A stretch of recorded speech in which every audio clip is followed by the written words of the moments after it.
Hello, everyone, and welcome back to the 2020 Maiden Shade Open Round 2 lead card action here in Morristown, Minnesota.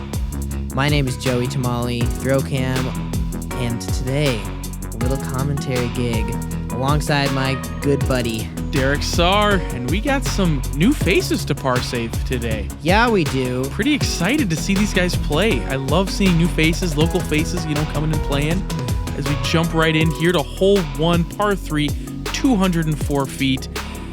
The wind is ripping right now, so you just want to play something just over those bushes to the right, something stable, and have it just kind of come underneath the basket here. And first up, we got Jimmy Seechan. I actually played with Jimmy Seechan for the first time at Cedar Creek Open. Such a fun guy to play with. Yeah, really smooth. I'd actually never met him until we filmed this round. Very, very smooth thrower. And, we saw round 1 was one of the windiest rounds I've ever filmed, and round 2 is no exception. And the lone carryover from our feature card, LaPorta, one of my favorite guys, throwing PA3 here. That is a good correction from round 1. Goes a little deep, but he's got about 25 feet for a birdie. Good old Josh Miller. It's Miller time, baby. Josh Miller is up and coming. I think we talked a lot about Louis as one of the up-and-comers. I would say Josh Miller also fits in that category. He made lead card at the Las Vegas Challenge this year, got on some big coverage. His rating has been steadily climbing. I think now he's rated 970. He is on the up and up. And we got another new face, Jacob Boerner here. I'm excited to see him play. He seems to have a really smooth backhand on hole 1 right there. Just a little deep, but shouldn't be a problem for him, shooting a good 12 down first round. Yeah, I'm pretty sure he's a southern Minnesota guy. I know Kraig knows him pretty well. Super nice guy, great player. This is going to be a fun card to watch. Miller sails that one a little bit. Yeah, I know the wind is absolutely going to be playing a factor during this round. It is a little guarded here, but still it's coming off that road just a little bit. Oh, as Louis misses just a little left.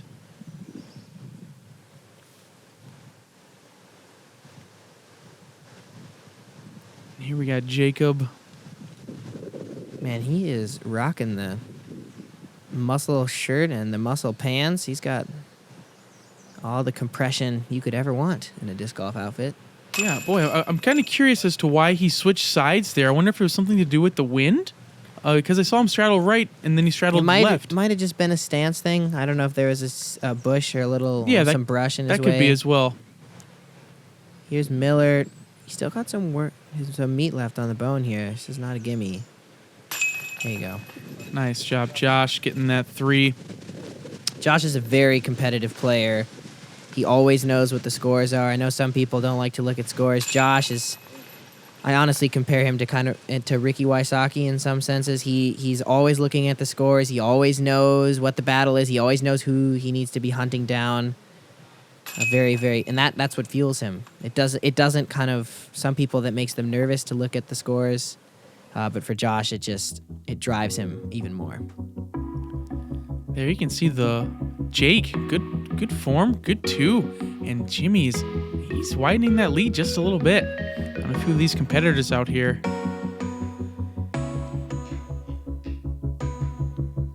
All right, here we go. Hole 2, the birdhouse hole, par 3, 189. Yeah, this course starts and finishes with 2 gimme holes. Yeah, I'd say so. So 4 of those holes, the first 2 and the last 2 are all musket birdies. This is one of those.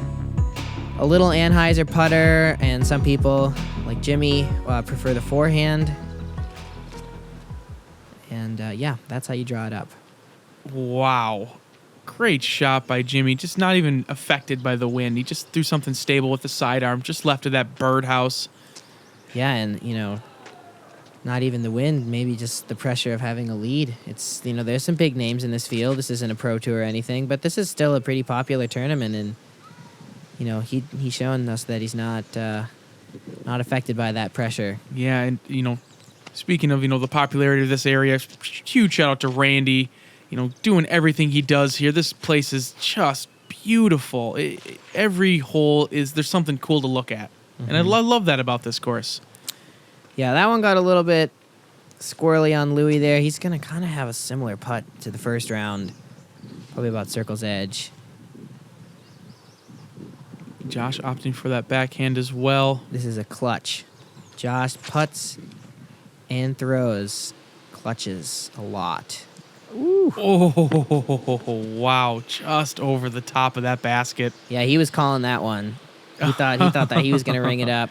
Josh Miller, I don't think I know a person who aces more than Josh Miller. That guy seems to be always getting an ace, so it's always fun to play with him, especially at BRP on bonus ace day. Him and House. Yeah, also. him and David Yeah. House. Those guys just ring it up all the time. Now you know who to split ace pots with is those guys. There you go. Oh man. Just a little low. Bounced off the cage. All right, he's got a little bit of a tougher putt than the first round, but similar distance.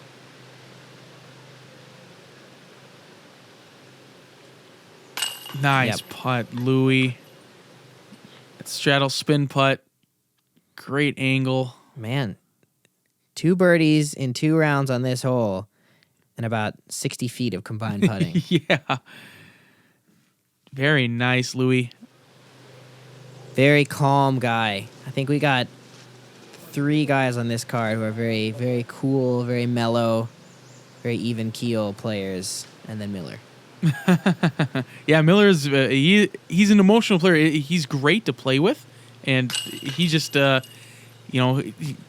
does the thing where you have a bad shot and he's oh no, come on, dang it, and then his happiness is like, yeah, that's right, let's go. Yeah, I think what he does really well, though, is he doesn't get too angry to where it becomes a distraction. Correct. That can definitely be an issue for more kind of emotional players, but no, Miller does a really good job of kind of keeping those negative emotions down and really getting psyched when he does throw a good shot. Great forehand from Jimmy. Yeah, Jimmy is just picking up where he left off last round. That's how you want to start, though. 2 down, 2 stress-free birdies. That's exactly how you are. He's widened the lead to 3 strokes at this point. Yeah, and I will say it's important to note, we got a lot of other cards out on this course. A couple of guys from our feature card are only 2 or 3 strokes back. Colin Bailey is not that far off. Yeah, we'll be talking about him later on in the round anyway. Everybody first round shot double digits, and so, Jimmy being just a few strokes ahead, it's anybody's game. As we jump into this par 4, 550 feet, you just want to play, pretty much exactly that. Just in the middle is good. The right side is better. You do get a little pinched off if you do hyzer off to the left. I prefer the sidearm. Just feels a little safer in my opinion. Yeah, you'd like to get to the top of this little hill, this little rise, if not cresting that. But if you crest that hill, you want your disc to be turning. See, this is a bit too straight. Oh, and he hit the tree. So that's fine. That's right. That's right where you want to be. Great spot. And Jacob, I think he's going mid-range. So I think he's just playing this.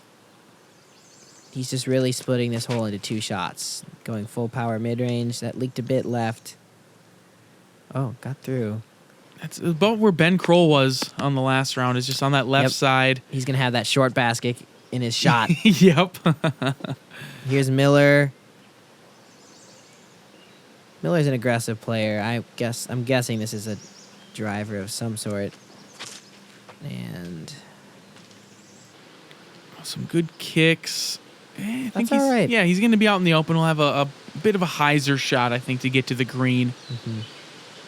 Yeah, it's definitely hard to try to throw a driver on this hole because it has to turn so late in the flight. And a lot of people, it will turn too early, and then by the time it hits the tree, it's starting to flex out back to the left, which is not ideal. This is a Crystal Fierce, I'm pretty sure. Yeah, this is a Crystal Fierce from Jimmy, and I can say from experience of filming this round, he throws this one a lot. He Really likes this disc. Gave himself a look there. Looks like he grip locked it just a little bit. Oh, and yep, he's got that basket right there. Forehand roller. Oh, it popped out. Popped out. That's good. Yeah, I'd say that's a great spot from where he was. Yeah, that's about all you can ask for from there. Louis, very similar spot to round 1. He's got the PA3 in hand. And yep, that's good. Great shot. Yeah, Louis was keeping in it low out of the prime wind. time spot.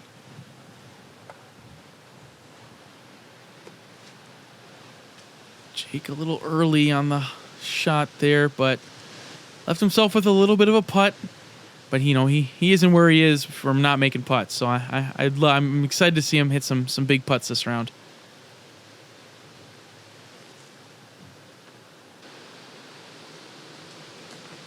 And what a shot by Josh. Looks like he is going to have an attempt for his par save. All right, here's Jimmy. Looks like him and Louis both have some birdie looks.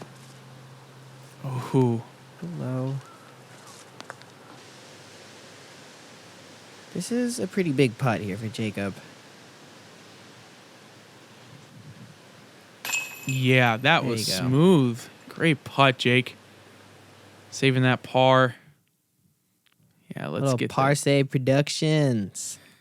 Get that slow-mo going. Wow, no wobble, just dead in the middle. Wow, nice putt. So cool to see that. So cool to have new guys on the coverage, and just seeing the way that they carve up a course and the way that they play the putting style, driving style. It's just so much fun to watch. Yeah, it's really fun, especially in Minnesota. Boy, the amount of guys that you don't know of that come out and just are ridiculously good. That was with that was the case with Jacob and Jimmy. I had never met or seen either of them before, and they come out and just start ripping, and I'm like, man, how many of these Minnesota disc golfers are going to be? How many more of these guys are there just hidden amongst the state? Josh, about 20 feet. Great putt. Josh Miller actually barely sneaked into this tournament. I think he got in on the morning of. He had come down to hang out, and somebody, I don't remember the guy's name. I think it might have been Bob Hoy. Decided not to play that morning, and then Miller. Oh wow. Miller got in that morning and then made lead card. He was telling me he was very happy to have that happen. That's cool. Because he had just come down to camp and hang out and knew he probably wouldn't get into the tournament. Yep. He'd just be with his girlfriend, Claire. All right, hole 4, par 3, 210 feet. A bit tricky to judge the distance and a very tricky green.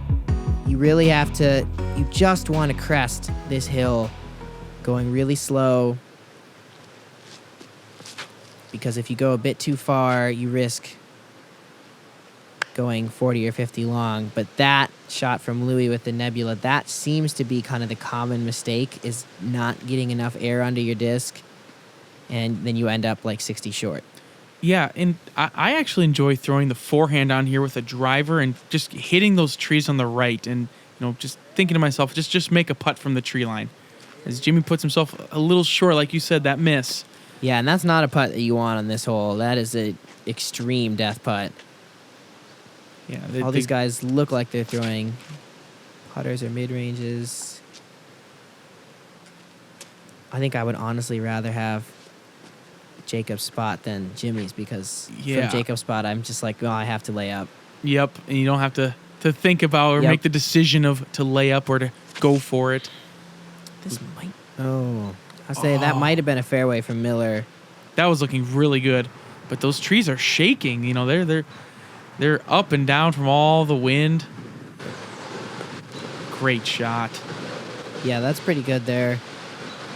Once again, just a massive east to west wind. You can see right there in full effect. this whole round. Josh played that pretty well. That's kind of what I like to play if I do end up so short like that. Just play into that wood line.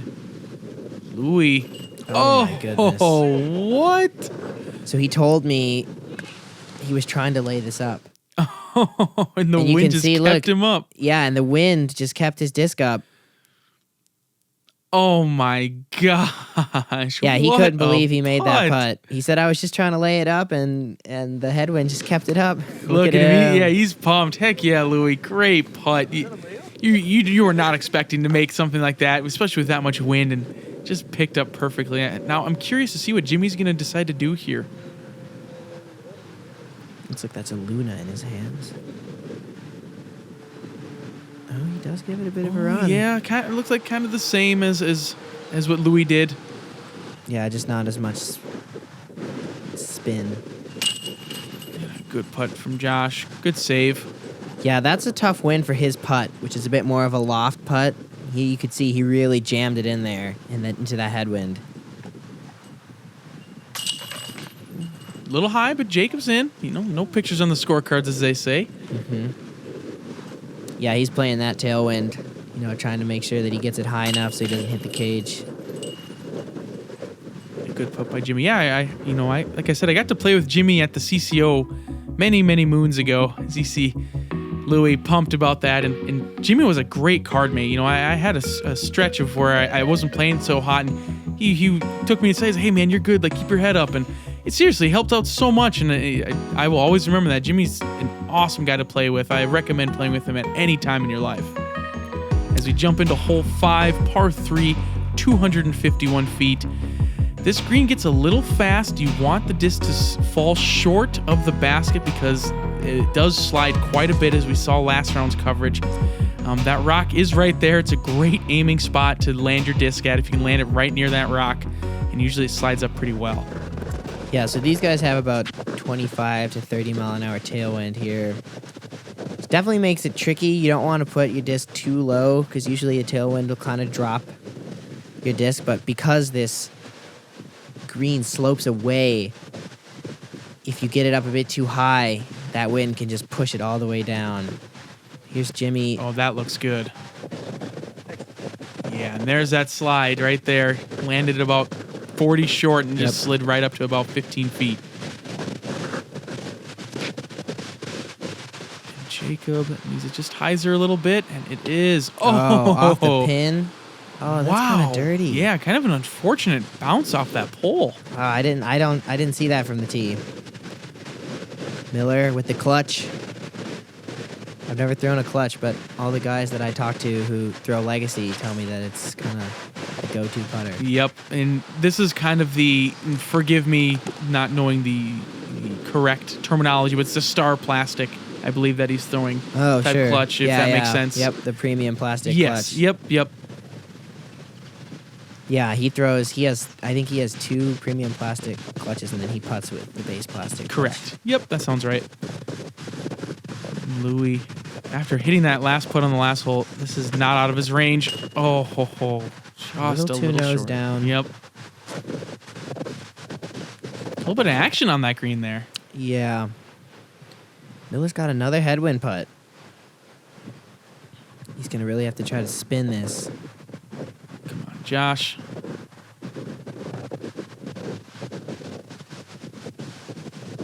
Oh, just didn't get the lift that he wanted it to. Yeah, you can tell he's using a putt that he's not super comfortable with. Honestly, kudos to Louis. It's a true sign of a pro for somebody who knows how to do both their kind of standard push putt and has a spin putt in their back pocket when they need it. And I think we saw Kevin Jones at the Majestic putting almost exclusively with the spin putt. Yep. That's really important to have, especially on a type of course like this where the wind can really affect it. Boom. That is a great pickup for Jimmy there. Or you can just be like Jimmy and have a spin putt to begin with. And you don't need to Yep, that's just have like one me. in your back pocket. Bag putt Louis. Yep. Wow, Jimmy picking up the lone bird there. Extending his lead.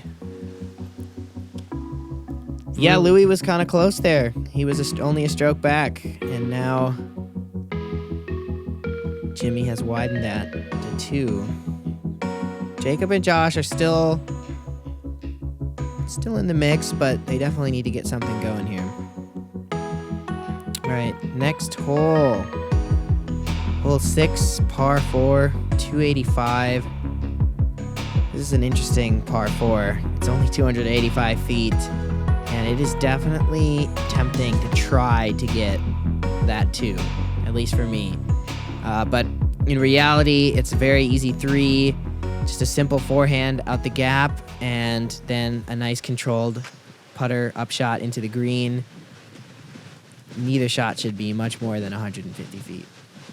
Yeah, you're right. You really don't need to bite off a lot on this tee shot here.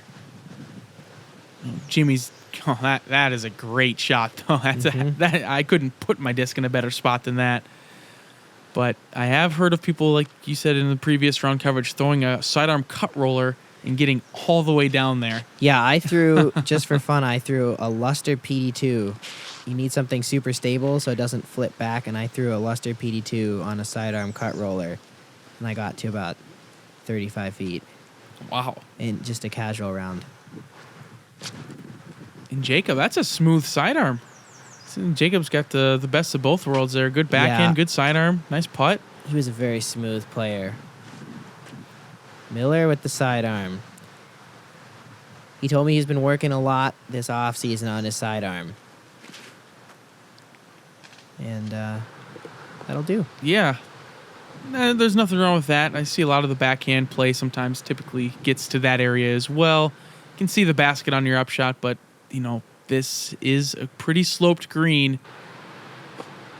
Oh, he hit the front cage. Great run. Miller.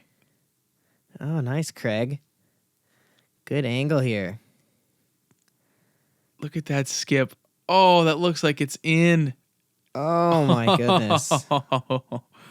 So close. That would have been a sweet eagle for Josh.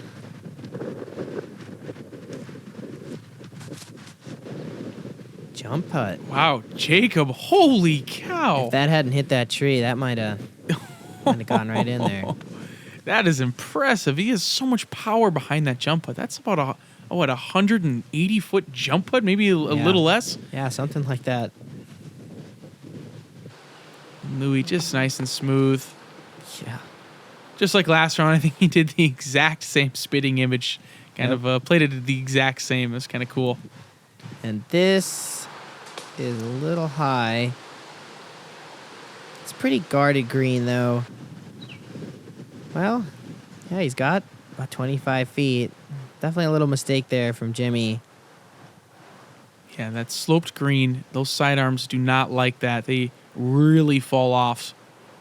Yeah, this is a big putt here. I mean, all the other guys are basically parked for a birdie, so he doesn't want to lose a stroke to the card. Oh. Yeah, and it looks like he had a tough lie, tough stance, couldn't quite get the power that he wanted. Yeah, just a bit short on his putt there. Yeah, he'll probably be a bit disappointed, but he's got a little bit of a cushion, so there's plenty of birdies out here. And Josh, taking his time, you can see the trees. The trunks of the trees are even moving from all of the wind. I was having trouble keeping the camera steady on the monopod because the wind was gusting so hard it was blowing the camera around. That's how you know it's really windy when the camera crew's having trouble keeping up with all of that. Yeah, that was a new one for me. Good clean forehand from Josh. Jimmy got the lone bird last hole and gets the lone par this hole. So they're making up for it there. That's what they need to do. Exactly. Make it a battle. Louis only one stroke back. Going into hole 7, par 3, 300 feet. It's the TP hole. This is a severely wind-affected hole, especially when it's really gusting. This round they had a left-to-right wind. And it doesn't really look that big, but sometimes I think these are iron bars of the teepee. They can sometimes affect your putt. Yeah, and we saw last round Ben hit one of the teepee poles as I think Louis throwing a Firebird there, dancing in the wind. A much better shot than last round. Yeah, watch these discs just dance in the wind. This was a really fun hole to film. It's crazy because that road there, you can see the openness, and it just, the wind affects everything. As Jacob discs just up, down, up, down, up, down. Yeah, if you're not within 10 feet today, it is a difficult putt. Yeah, 20 feet feels like 35. Yep. Miller, stable driver, hangs it out pretty wide, honestly. See if he gets the skip he was looking for. Oh, yeah. Oh, wow. That was perfectly played. Great shot, Josh. Jimmy smoking a Firebird. I know he throws a lot of Innovo plastic. Yep. And look at that wind. Wow, the disc got flat and it just straightened it out. It looked like he had a really good angle on it right out of his hand. He had like the same angle as Louis, and yeah, the wind like not only like flipped it up, but then it just flipped it flat and flipped it over. Yeah. So this is about 60 or 70 feet. And just a little short. Kind of tough to really run a putt that far with this much wind. Yeah, like I was saying in the first round coverage, it's, you know, when it gets this windy, sometimes it's less about being hyper aggressive and almost more about just trying to eliminate mistakes. And, you know, that might have been something that was going through Jimmy's head. It's just like, you know, I probably won't make this putt from this distance, and I really just want to keep it close so I don't miss that comebacker. Exactly. And Jacob got saved from that teepee there. It looks like he was going to blow way past the basket. But clearing up the pars, and Josh looks like he might get the lone birdie. Yep. And he does. That is a great 2 on this hole, especially in this wind. And when the rest of your card is all taking pars, that's the kind of moves he needs to be making right now. Yeah, such a tight battle. As you can see, Josh throwing that shot there. Wow. I am so excited for this middle coverage. Look at that. Not many strokes are separating this field right now, and this is going to be a fun card to watch. Yeah, plenty of golf left. Anything can happen. Thank you guys so much for tuning in. We hope to see you guys on the middle 7 of the 2020 Maiden Shade Open. Yeah, thank you guys so much.